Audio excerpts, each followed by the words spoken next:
Amigos de Filosofía para Náufragos, hace días que quería hacer este vídeo, no encontraba el momento, pero o me lanzo ya o no lo voy a hacer, porque tengo muchísimas faenas, distintos frentes abiertos, entonces voy a intentar hacerlo de tirón para editar lo menos posible. Igual no queda tan lucido, pero por lo menos os lo puedo presentar. Voy a arrancar con una frase de un libro que en su día recomendé, que se llama La filosofía como una de las bellas artes, de Daniel Innerarity, y dice una frase muy corta, dice: la historia de la filosofía, como cualquier otra, la escriben los vencedores. Bueno, vamos a hablar no en particular de la historia de la filosofía, sino de la historia en general, de sus interpretaciones y de la necesidad de abordarla con un sentido crítico y de entender que muchas veces lleva larvado un engaño, una intención previa a la propia constatación de la realidad histórica. De eso va más o menos este vídeo. Entonces, voy a hacer 3 recomendaciones, básicamente. Ahora lo veréis. Bienvenidos a bordo, polizones.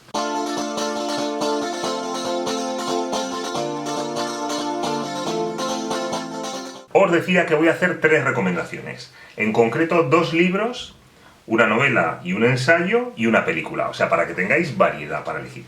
Y empiezo con un libro que me ha encantado. La autora se llama, el nombre artístico, digamos, el nombre literario, Josephine Tey. El verdadero nombre era Elizabeth McIntosh. El libro es del año 52, me parece, por ahí, del principio de los 50, escrito. Entonces, esta es una novelista que hace novela detectivesca, tipo Agatha Christie y similares, ¿no?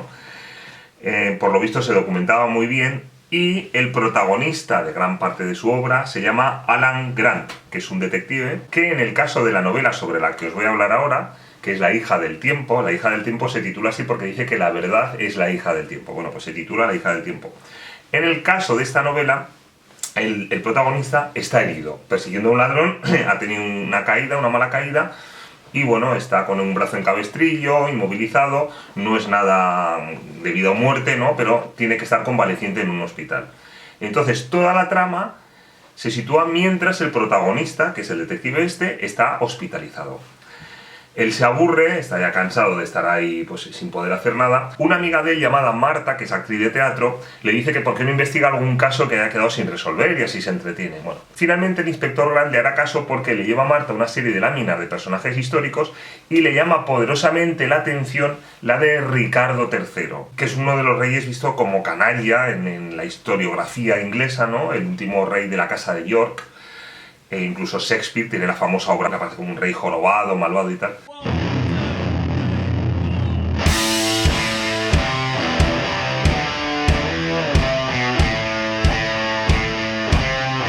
Lo que pasa es que le llama la atención el rostro, que tiene una pintura muy famosa, que os pongo por aquí.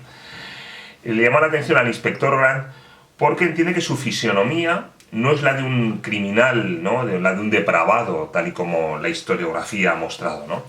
Sino que entiende que al revés, que transmite bondad. Esta importancia de los rasgos faciales no es nueva, se conoce desde hace tiempo.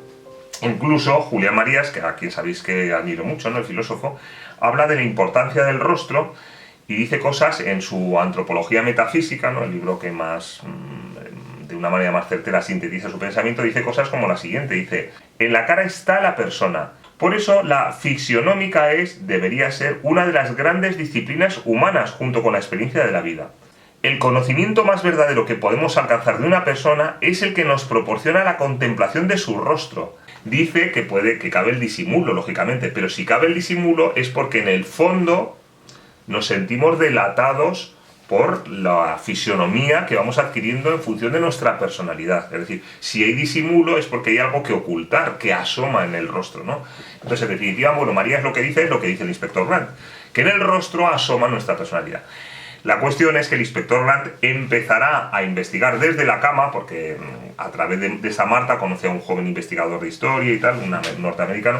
Entonces, empieza a investigar qué pasó de verdad con Ricardo III, al que se acusaba, entre otras cosas, de haber asesinado o mandar asesinar a 2 de sus sobrinos que estaban encerrados, se suponía, en la Torre de Londres. En aquel momento la Torre de Londres no es la prisión que será luego con los Tudor, sino que es el hospedaje de la realeza, ¿no? Es la residencia de los reyes, ¿no? Entonces, en definitiva, para los que os guste la historia, es una novela muy original porque siendo con un formato de novela negra realmente es una novela histórica. Y además para un tema que tampoco es muy conocido en España y en Hispanoamérica, creo yo, ¿no? Que es el cambio de la casa de York a la casa de Tudor y tal. Bueno, pues te asomas a él y ves efectivamente cómo la historia la escriben los vencedores, ¿no? Bueno, una novela muy recomendable por mi parte, ¿eh? Para los que os guste la historia, porque si no, pues a lo mejor se os hace más pesada, pero bueno, de hecho esta novela ha tenido muchos reconocimientos. Segundo libro, bueno, eso sí, os comento, está descatalogada, es una pena, espero que animo desde aquí a alguna editorial a que la vuelva a publicar. Entonces tendréis que conseguirla o bien en PDF para ebook, o bien en alguna librería que la tengan por allí de viejo, o en bibliotecas, pero en editorial y tal, pues ahora mismo está descatalogada. Yo la tuve que sacar de la biblioteca, precisamente. Bueno, dejamos la novela y pasamos al ensayo, en concreto uno que nombré en su día en el vídeo de San Anselmo, lo nombro simplemente, que es Históricamente Incorrecto, de Jean Sevilla, que es un periodista francés que escribe de temas crítico literario. Dice aquí, es redactor jefe adjunto de Figaro Magazine, suplemento cultural del diario Le Figaro. Lo que hace precisamente es contestar, digamos, a la historiografía que da un enfoque ideológico a la historia, es decir, tiene una intención de condicionar nuestra interpretación de la historia y no simplemente de comprenderla. ¿Por qué? Porque la historia tenemos que establecer una mirada desde el tiempo en que se desenvuelve. O sea, no podemos pretender que los valores que se tenía en la Roma del siglo II sean los que tenemos ahora mismo. Tenemos que entender cómo vivían, cómo pensaban, qué inquietudes tenían los romanos del siglo II, por poner un ejemplo, ¿no? Bueno, si nos acercamos a la historia más reciente, pues vamos viendo cómo la manipulación histórica es más activa, digamos. Entonces, en su introducción, en su prólogo, dice el Jean Sevilla, dice: el buen historiador parte de unos hechos y los estudia en su momento concreto, separando las causas de las consecuencias. Lo políticamente correcto no tiene nada que ver con este método cuando saca sus imágenes de la historia.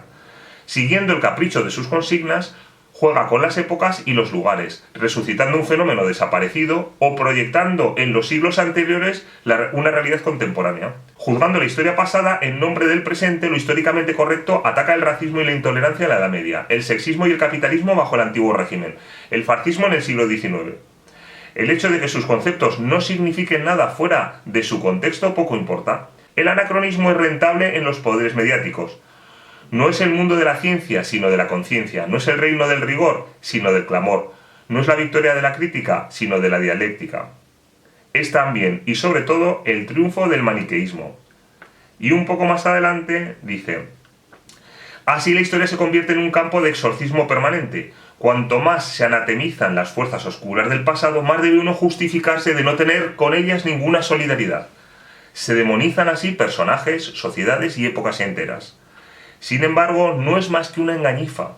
En realidad no se apunta hacia ellos, que ya están muertos, descansa, ya les da igual lo que vayan a hacer. A través de ellos somos nosotros los que estamos en el punto de mira. Precisamente porque somos herederos de un pasado, porque interpretamos la realidad a partir de lo que nos han legado los hechos, porque la realidad humana es narrativa, y claro, si el argumento previo nos lo alteran, nosotros en esa continuidad reinterpretamos la realidad, ¿no? Entonces, realmente lo que apuntan los que manipulan la historia no es a los personajes del pasado, que como digo ya les da igual, sino a nosotros. Pretenden condicionar nuestro comportamiento y nuestras ideas. Bueno, así Jean Sevilla pues va desgranando distintos aspectos de la historia del mundo, ¿no?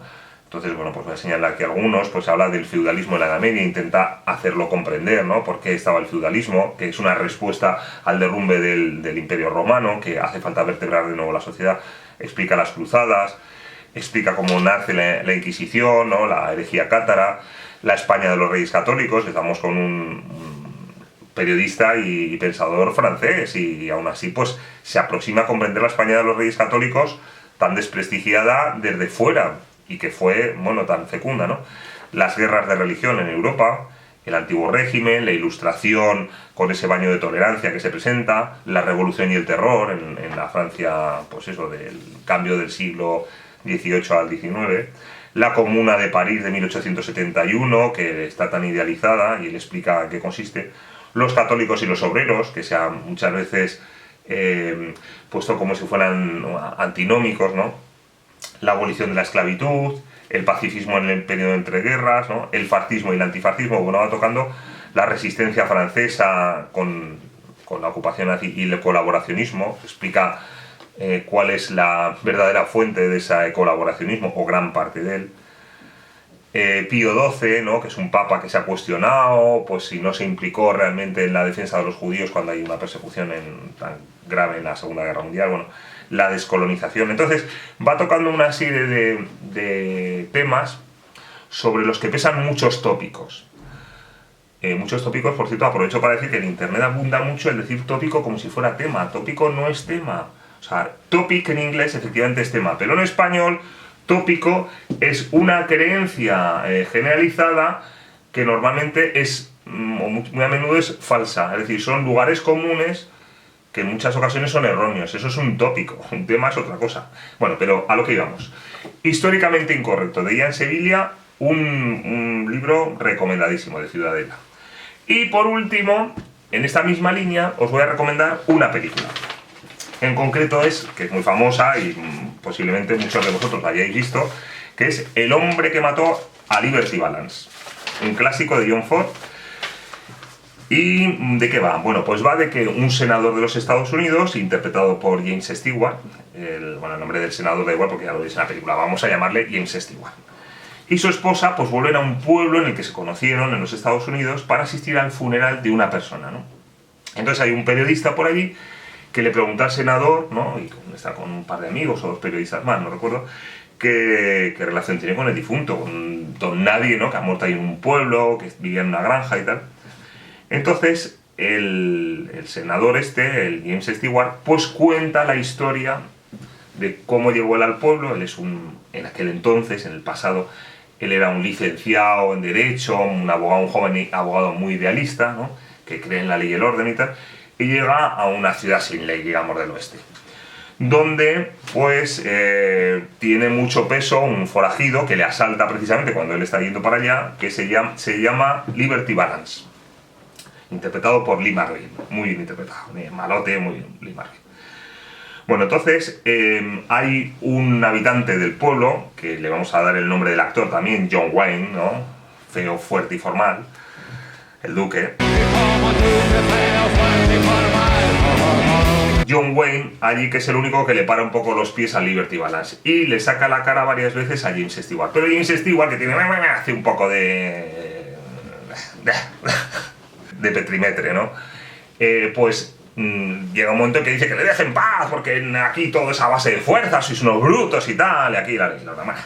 Llega un momento en que la fuerza de los hechos se impone.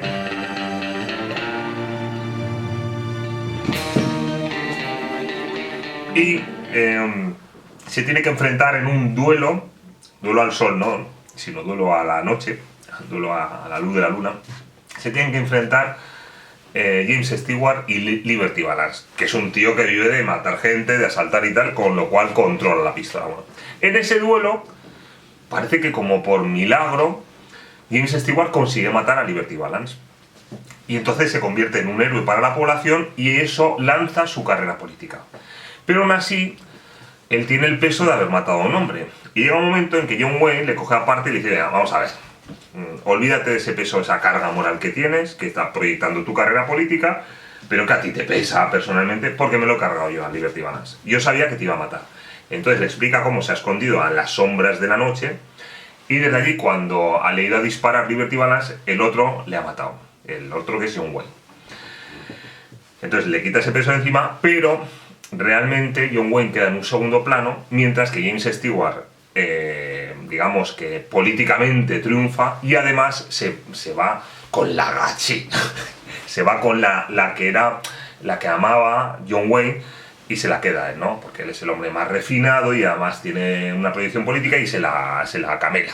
Entonces todo esto se lo cuenta al periodista y a los otros dos acompañantes, que creo que son periodistas también, James Stewart, ¿no? La presencia de la mujer, que la mujer parece ser que sí que sabe todo esto. Entonces el héroe realmente es el que está muerto allí, que no ha llegado a nada, se ha quedado en su pequeño rancho, en un secarral allí, con compañero o criado, no se sabe muy bien, que tiene allí, un señor negro calvo y tal, que es un actor también conocido, que era en aquellas épocas, cuando se hizo esta película, salen varias, ¿no? Me acuerdo de Sargento Negro y otras más, me parece. Bueno. Entonces hay un momento, aquí al final, que el periodista rompe las notas que ha estado tomando su secretario, ¿no? Rompe. Le dice James Stewart: no va a usar esta historia, señor Scott. Usted como periodista, bueno, hoy día hacen una teleserie allí para hundirlo del todo, pero bueno, no va a usar esta historia. Y le contesta: no, señor, esto es el oeste. Cuando la leyenda se convierte en un hecho, se escribe sobre la leyenda. Esto lo tenemos continuamente en la historia. Preferimos la historia legendaria, a veces para mal, la historia ruin. Preferimos muchas veces el campo en el que no se cuestiona nuestra visión de la realidad que hemos adquirido, que la verdad. Nos es más incómoda la verdad es incómoda demasiado a menudo. Entonces, bueno, yo creo que es una película para el debate, para el coloquio y para la reflexión. Y es lo que os propongo. Os he propuesto entonces 3 pedazos de obras, ¿no? 3 clásicos que merecen la pena. 1, La hija del tiempo, de Josephine Tey. Novela muy entretenida y, bueno, coged papel y boli de todas formas para anotar personajes, porque si no a veces uno se pierde, que pasa como con la de Agatha Christie, que también pasa a veces. Entonces no está de más tomar nota. Pero bueno, 1, La hija del tiempo, de Josephine Tey. 2, de Jean Sevilla, históricamente incorrecto. 3, El hombre que mató a Liberty Balance. Iba a decir de John Wayne. John Wayne es uno de los protagonistas. Es que me cae bien, ahí John Wayne está muy duro, muy en su salsa. De John Ford, con James Stewart en papel de y John Ford y, bueno, no me acuerdo de los otros actores. Los miréis por ahí. Así es, ya os he dicho de este. En fin, que os dejo. Espero que paséis buenos días. Y estoy preparando un vídeo sobre películas, recomendación nuevamente cinematográfica, que yo creo que va a ser muy interesante. Pero lo dejo para más adelante, que estoy en ello y me va a costar un poquitín. Hasta otra, polizones.